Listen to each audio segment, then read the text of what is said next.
Imagine a quiet coastal town where everyone knows each other and kids roam freely without fear.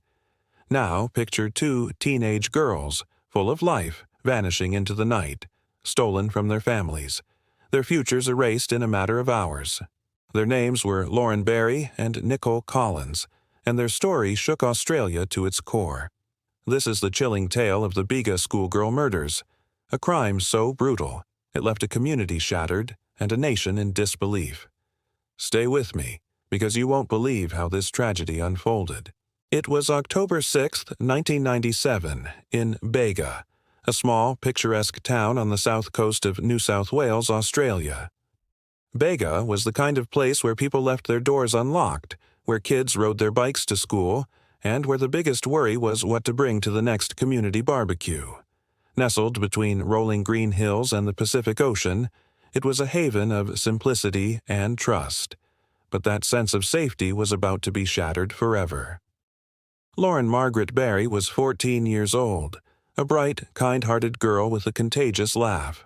She was the sort of kid who lit up a room, always ready to help a friend or crack a joke. Nicole Emma Collins, 16, was her close friend, vibrant, adventurous, and full of dreams for the future. The two girls were inseparable, often seen giggling together at school or hanging out in town. On that fateful October evening, they were camping at White Rock, a popular local spot near Bega, enjoying a weekend with friends and Nicole's family. It was supposed to be a carefree escape filled with music, campfire stories, and teenage fun. But as the sun dipped below the horizon, two predators were already circling. Lauren and Nicole decided to walk to a nearby party that night, just a short distance from their campsite. It was a decision countless teenagers make, a quick trip, a bit of fun, nothing out of the ordinary. But as they strolled along the quiet road, a white van crept up behind them. Inside were two men, Leslie Camilleri, 28, and Lindsay Beckett, 23. These weren't strangers passing through. They were dangerous men with a history of violence, and they were hunting for victims. Camilleri was a career criminal, with a rap sheet boasting 146 prior convictions, everything from theft to assault. He was out on bail, a ticking time bomb, walking free. Beckett, his younger accomplice, was impressionable but no less dangerous, eager to follow Camilleri's lead. Together, they were a lethal combination, driven by twisted impulses and a complete lack of empathy. As the girls walked, the van slowed. Camilleri leaned out, his voice deceptively friendly, offering them a ride. Lauren and Nicole, trusting and unaware of the danger, hesitated. But the men were persistent, their words laced with charm designed to disarm. Before the girls could react, they were forced into the van, the doors slamming shut behind them. In that moment, their lives changed forever. What followed was a nightmare that lasted over 12 agonizing hours. Camilleri and Beckett didn't just abduct Lauren and Nicole, they subjected them to unspeakable horrors. The girls were driven across rural New South Wales, their pleas for mercy ignored. In the back of that filthy van, they were repeatedly assaulted, their innocence stolen as the men laughed and taunted them. Imagine the terror those girls felt, trapped, helpless, far from the safety of Bega's familiar streets. The men's cruelty knew no bounds. They stopped at isolated spots, dragging the girls out to continue their torment. Lauren, just 14, clung to Nicole, 16, their bond the only thing keeping them from breaking entirely. They were best friends, facing the unimaginable together, but even their strength couldn't stop what was coming. The van crossed state lines into Victoria, winding through desolate back roads, each mile taking them further from hope. At some point during this harrowing journey, the girls must have realized their captors had no intention of letting them go. Camilleri, the ringleader, was cold and calculating, while Beckett followed his orders without question. Their plan was clear: leave no witnesses. By the early hours of October 7th, the van reached Fiddler's Green Creek, a remote, wooded area in Victoria.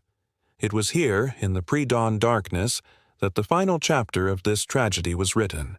Camilleri ordered Beckett to kill the girls. Lauren and Nicole, battered and terrified, were pulled from the van one last time. Beckett, armed with a knife, carried out the act with a brutality that defies comprehension. Both girls were stabbed repeatedly, their lives extinguished in a frenzy of violence. The killers didn't linger. They dumped the girls' bodies in the creek, covered them with branches, and drove away, leaving behind a scene of unimaginable horror. Lauren and Nicole, two bright young souls, were gone, stolen from their families, their friends, and a world that would never be the same. Back in Bega, the girls' absence was noticed almost immediately. When Lauren and Nicole didn't return to the campsite, their friends and Nicole's family raised the alarm. By the morning of October 7th, a massive search was underway. Helicopters buzzed over the coastline, police combed the area, and volunteers from the tight-knit Bega community joined the effort. The town held its breath, praying for a miracle. But as days turned into weeks, hope began to fade. Bega, once a place of warmth and trust, was gripped by fear. Parents held their children closer, and whispers of worst-case scenarios spread through the town. The community's innocence, much like Lauren and Nicole's, had been stolen. On November 12, 1997, the truth came to light. Lindsay Beckett, racked by guilt or perhaps seeking a lighter sentence, confessed to police. He led them to Fiddler's Green Creek, where the girls' bodies were found, hidden beneath the undergrowth. The discovery sent shockwaves through Bega and beyond. Over 3,000 people attended a memorial service for Lauren and Nicole, their grief a testament to the girls' impact on those who knew them. The police investigation moved quickly. Camilleri and Beckett were arrested, their white van a key piece of evidence. Forensic teams worked tirelessly, piecing together the horrific timeline of the girls' final hours. The evidence was overwhelming. DNA, witness statements, and Beckett's own confession painted a damning picture. In 1999, the case went to trial.